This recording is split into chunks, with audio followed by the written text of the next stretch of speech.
on the table. Pick one up, write to us, we'll send you a packet of information. If you order the book, send for the book, we'll send you the book. We'll do whatever we can to help you. Yes? I wanted to ask you first, there's a lot of literature in terms of the alien the animal mutilations, Yes. human mutilations, the genetic things. Do you feel that probably this is a fabrication in terms of creating a fear in which, like you're saying, would come as an attitude of one planet against an alien? It's exactly what I believe. Now, you have to know that when Hitler got ready to go into Europe, to invade France and the other countries of Europe, he began broadcasting Nostradamus' predictions. What did you see on television last night? Why do they use these predictions and prophecies? Why all of a sudden are you hearing that the book of Revelations is coming true in front of your eyes? To get you to give up. If it's been prophesied and it's going to come true, you're not going to fight it. To neutralize the Christian community so that they won't fight the new one world government. Hitler dropped the prophecies which said Hitler was going to win and was going to be the ruler of a 1,000-year time of peace. So the French dropped their weapons and ran. Pay attention to what's happening. AT&T, one world, one car.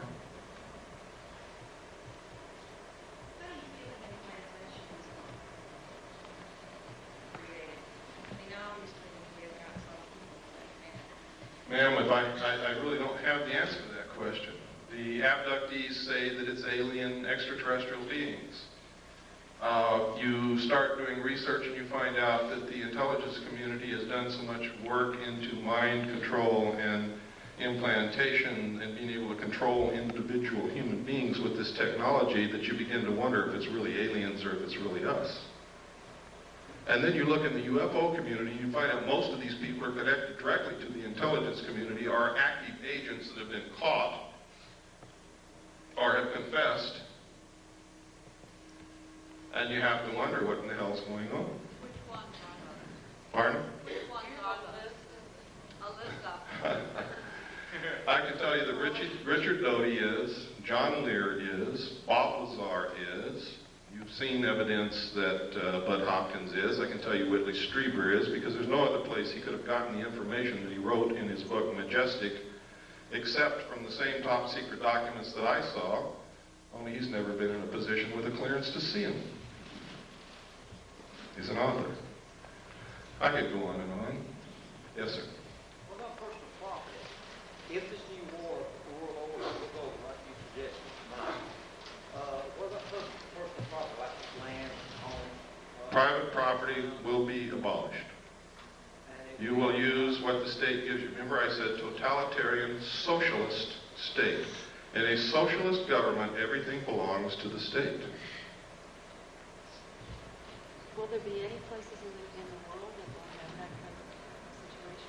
The question was, will there be any place in the world where they won't have that situation? Let me say this again, as George Bush. Read my lips. New world order. New world order. There's places you could go and probably escape for a time because it's not number one on their agenda, but they're going to get there sooner or later, believe me. What about changing the bank monitoring? That's coming. I foresee a cashless system where you use a card or a laser tattoo on your hand. And I'm not trying to connect this with any religious prophecy. This is what I know is coming. This is what they have planned. I've talked to bankers who already know this is coming, and they're prepared for it. They're already withdrawing $100 bills from circulation now. Next will be $50 bills. They're doing it now. The president has already said, out of the Middle East conflict will come the New World Order. And people still keep asking me, how much time do we have? There is no time. Yes, sir. I wanted to say that ever since I was in high school, early high school, and I learned that the Federal Reserve was a company that was formed by, there's 9 families that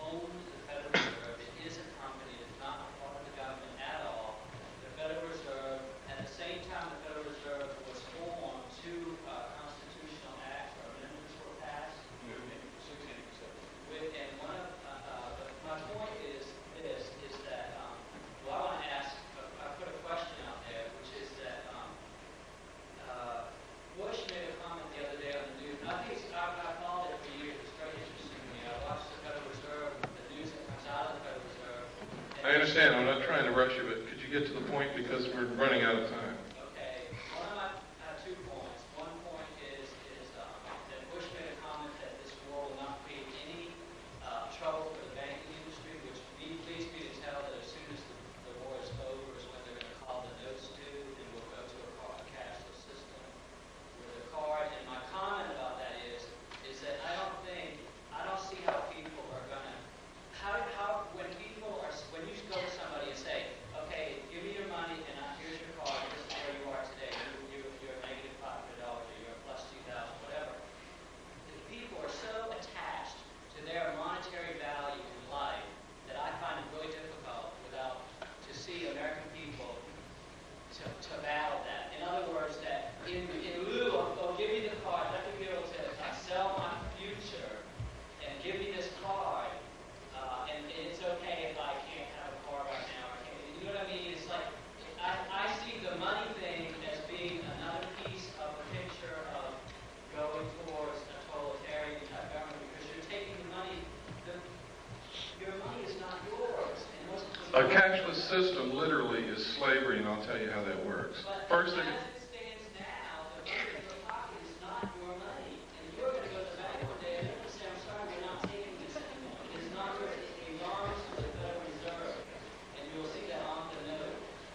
the Federal Reserve notes in your pocket are actually instruments of debt. And one way that they're going to get your property away from you is you can't pay for something with a debt. So you don't own what you think you own right now anyway, legally, under the Constitution. And that's the truth. They're going to come and they're going to collapse the economy instantly. The money is not in the banks. They've been doing fractional lending, fractional banking, which means if you have $1,000 on deposit, they can loan as much as 10 times that out. That doesn't exist. They created on the books with the stroke of a pen, which means that if all of you wanted to gather up enough cash to go pay your debts, you couldn't do it because the cash doesn't exist. If you wanted to go draw your money out of the bank, you couldn't do that either because it's not there. It's very easy for them to collapse the system. Those of us who have done the research know that the third world nations have already pledged their natural resources to the World Conservation Bank, which is going to be the new World Bank, in exchange for forgiveness of their debts, which means they're not going to pay back all those billions that we've loaned them, which means the money is not in the bank, doesn't exist. The economy is going to be the easiest thing for them to collapse. How are they going to get you to join the new economy? They're going to say, we have a solution. You see, one of the tricks of the Illuminati is they create a problem and then they provide the solution when you beg them to. They're going to come to you and say, you have a house, and we have the note on your house. If you'll accept our new economic system, we'll refinance your house and let you keep it. You also have a car. We'll do the same with your car, and your furniture, and your kids, because you probably owe the hospital. Okay? See, when I was a kid, it was a disgrace to be in debt. Nobody was in debt. There was no such thing as credit cards, and if you even mentioned debt, people got angry with you.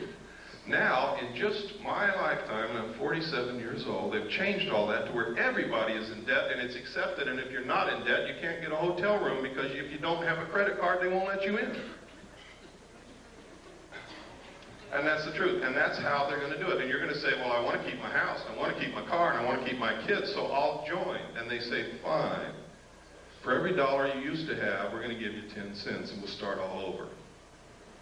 They're going to devalue the money at the same time and eliminate the middle class. And there will be two classes of people, the rulers and the rest of us. This has all been public knowledge for years, but people have ignored it, and they've called anybody who tried to educate them a conspiracy nut, an idiot. But you can see it coming through true right